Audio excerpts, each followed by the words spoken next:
So we're at the Magnolia Garden and Plantation, and it's one of the biggest plantations that they had here in South Carolina. Most of the slaves that came into North America came in through South Carolina. And the biggest thing that they had here was South Carolinian golden rice.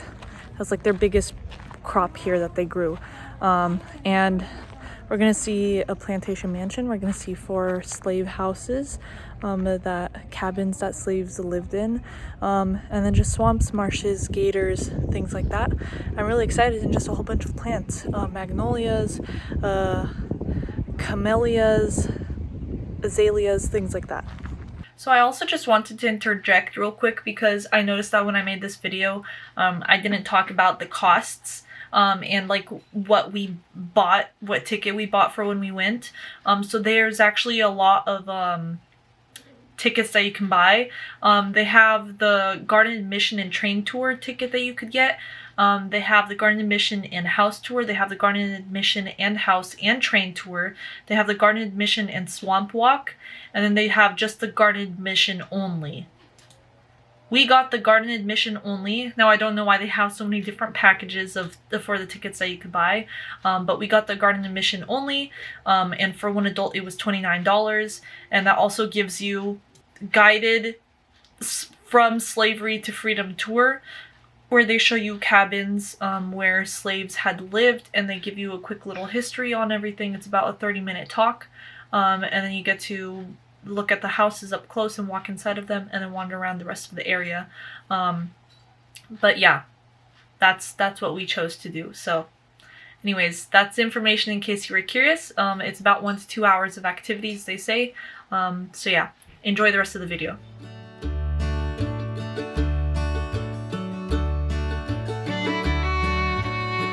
So all of the houses were built in 1845 to 1850. One of those homes that you see here was from the 1850s to 1870s. One was from 1920s during the Jim Crow era, and then one of them was even all the way around the 1960s to 70s during the Civil Rights Movement.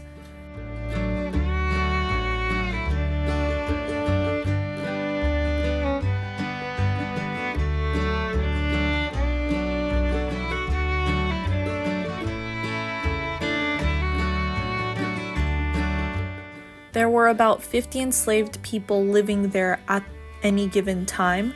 The houses were built as one-room duplexes, but they were separated by a wall that would go down the center of each house, splitting it into 2. So there was a family on each side of the house, with around 10 people or more living in one room.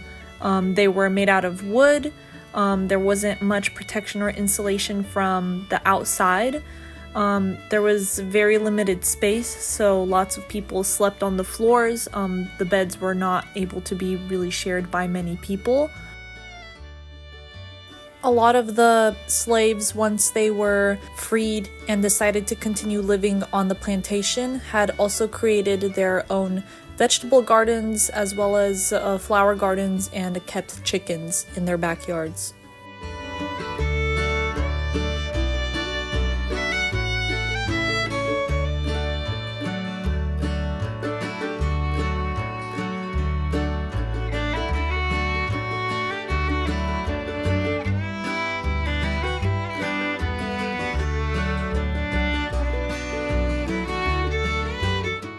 Newspaper was used to insulate homes, especially in the 1920s. They lined the walls and the ceilings. 4 former slave cabins have been preserved and restored.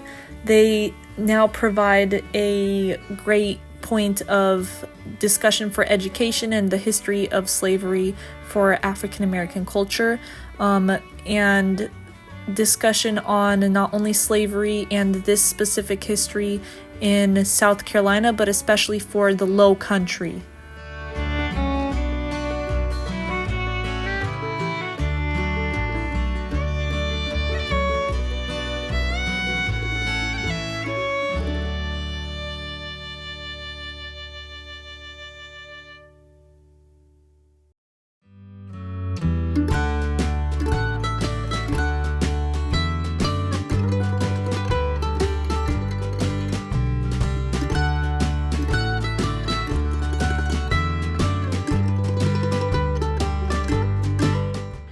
Most of the homes, like some of them weren't even divided into two, some of them were divided into two.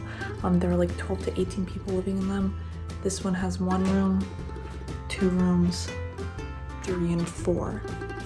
So I can't imagine how many people lived here, but probably a lot.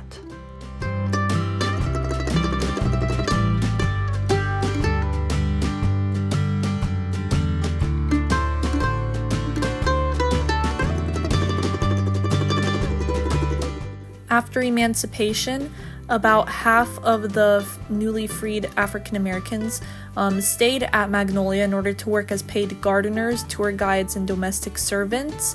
Many of them were descendants of enslaved people and other African American families that decided to live there up until the late 20th century.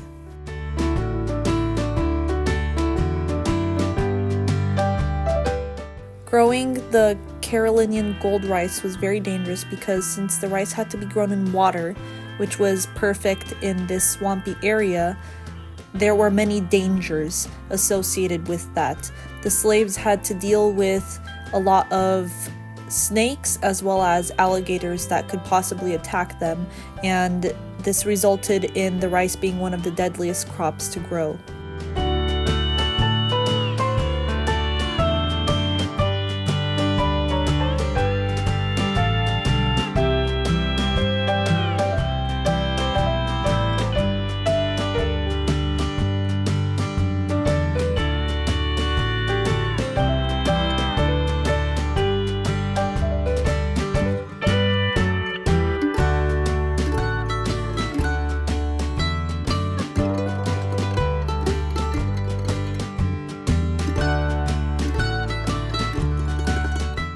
In 1676, the plantation was founded by Thomas Drayton and his wife Anna. They arrived in colonies from the island of Barbados, and they made their fortune by growing rice in this swampy area.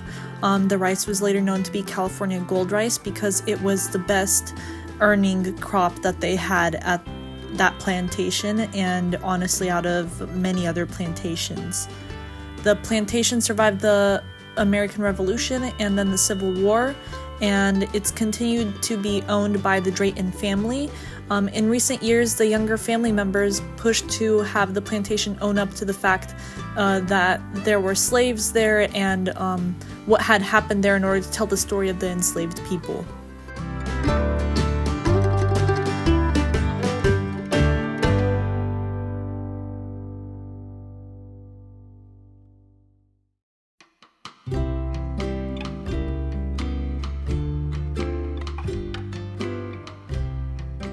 In the 1840s, Reverend John Grimke Drayton planted the gardens for his wife.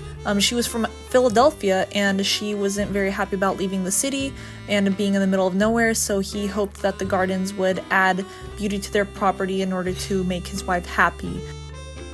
After the Civil War, Reverend Drayton thought that the best way to preserve the gardens at Magnolia was to open the space to the public. So that was opened in the early 1870s. Operations of the Magnolia Plantation Gardens are overseen by a board of directors that includes the 10th and 11th generations of the Drayton family descendants.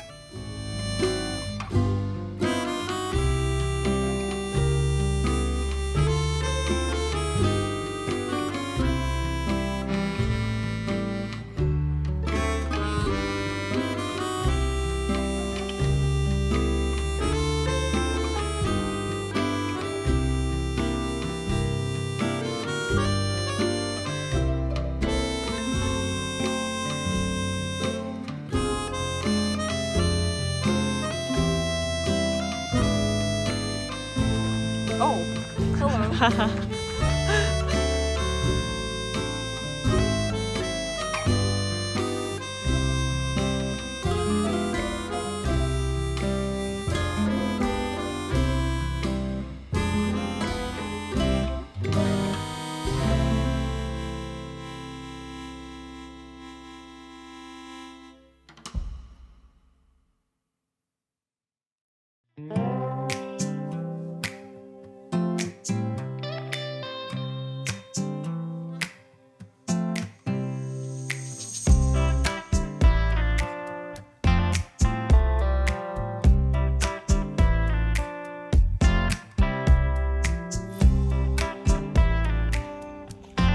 Ha ha.